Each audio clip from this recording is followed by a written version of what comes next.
When you're having a snowstorm, especially if it's a light fluffy snow, if there's any wind, it'll pick up the finest bits of snowflake and blow it in under the edge of your tarp and cover everything. It's sort of the snowstorm equivalent of mist.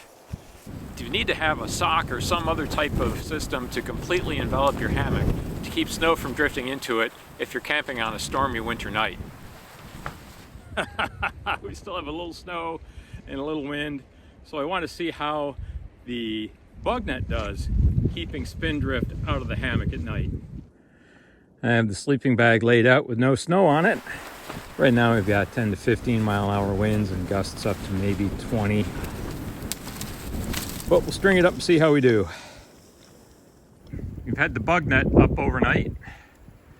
We have had snow and blowing wind, so we'll see how it did in keeping the spindrift off. Alright, so there is a lot of snow on the bug net.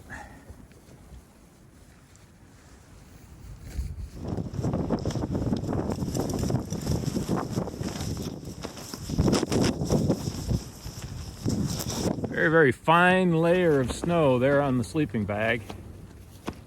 A little bit came in since I pulled the bug net back, but not a lot. The bug net helps. The finest particles still filter through it, so you end up with literally a dusting of snow covering everything.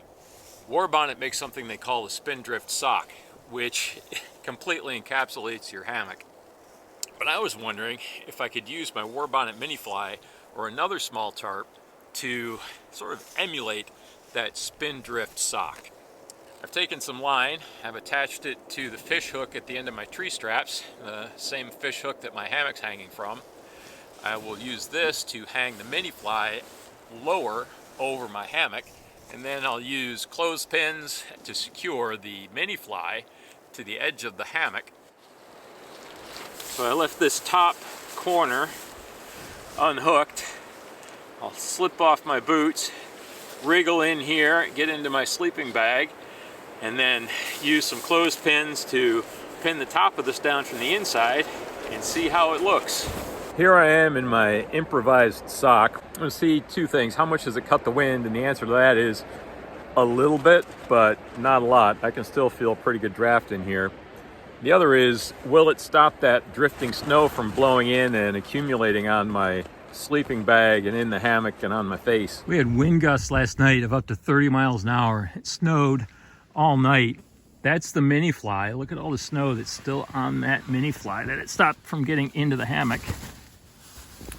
Oh, I can't, it's so slippery I can't get a hold of it. You have to make sure you shake it off before you do anything with it.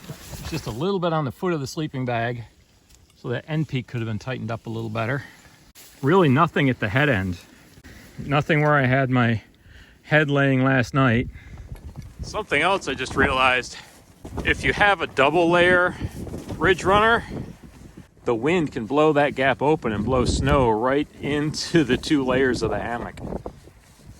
So you want to have an underquilt protector or maybe the complete sock.